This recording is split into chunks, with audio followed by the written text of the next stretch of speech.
इसको पी लेने के बाद में फिर भगवान याद नहीं रहते हैं।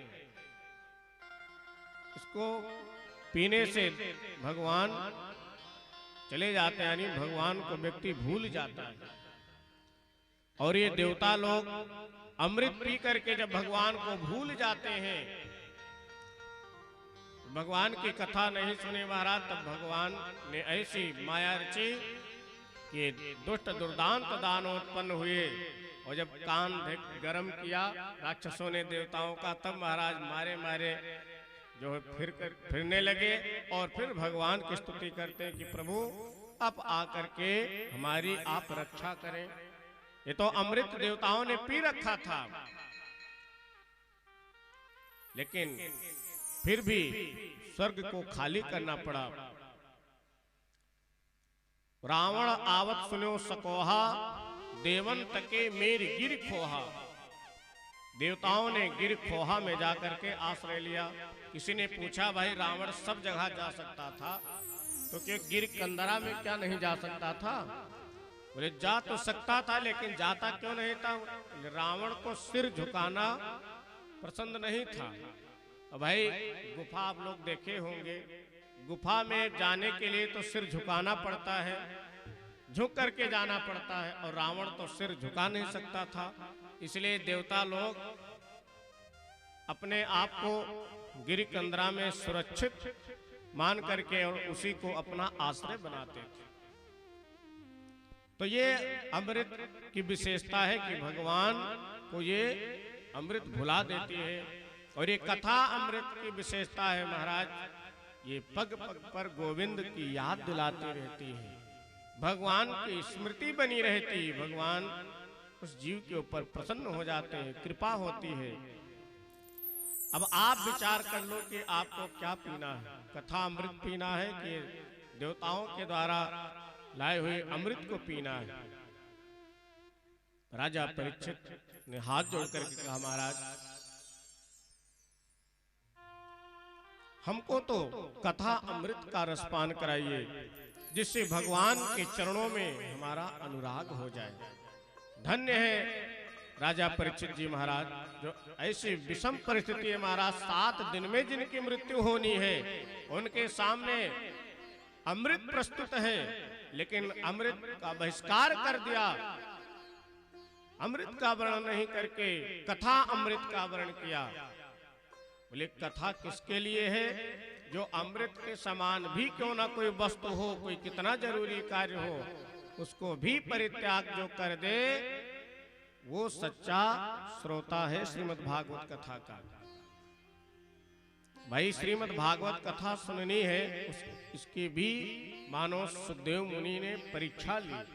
हमें 1 डिग्री प्राप्त करने के लिए, बीए डिग्री प्राप्त करने के लिए महाराज 15-16 वर्ष तक पढ़ना पड़ता है, परीक्षा देनी पड़ती है, तब 1 डिग्री हमको मिल पाती है।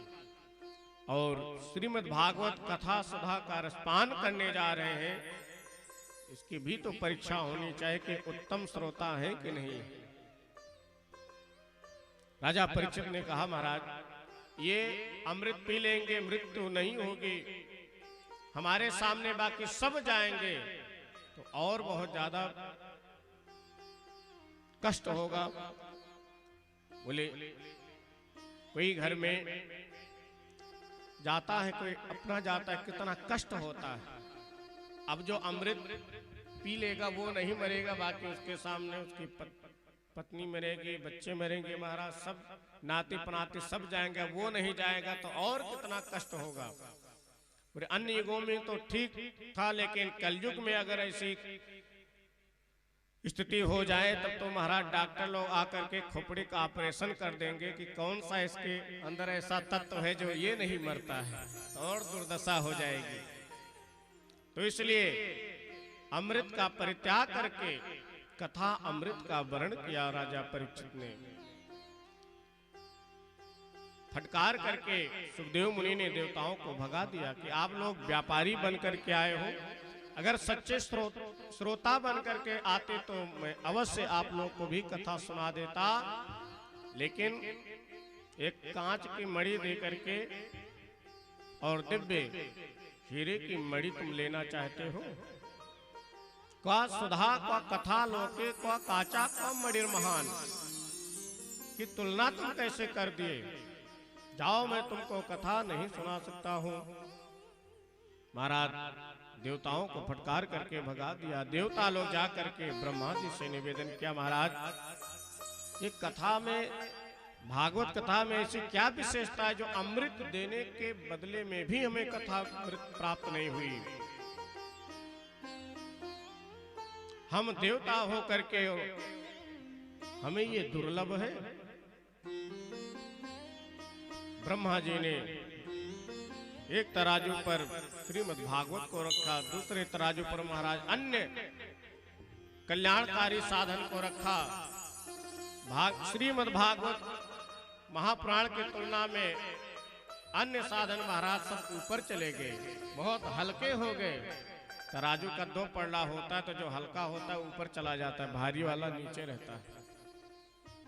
तो यानी जो कल्याणकारी अन्य साधन बताए गए हैं, योग तपस्या साधना महाराज वो सब ऊपर चले गए। यानी कलकाल में इससे कल्याण होने वाला नहीं है। जो श्रीमद् भागवत महापुराण है उसका वर्ण कर ले, वो कथा सुन ले, हमारा परम कल्याण हो जाएगा। लघुन्यन्यानि जातानि गौरवेण इदं महत् तदा ऋषिगणा सर्वे विस्मयं परमं ययुः।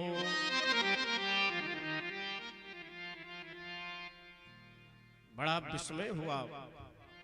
देवताओं ने वहीं से प्रणाम किया कि धन्य है ऐसी भागवत की कथा। सूत महाराज जी कहते हैं, मुनियों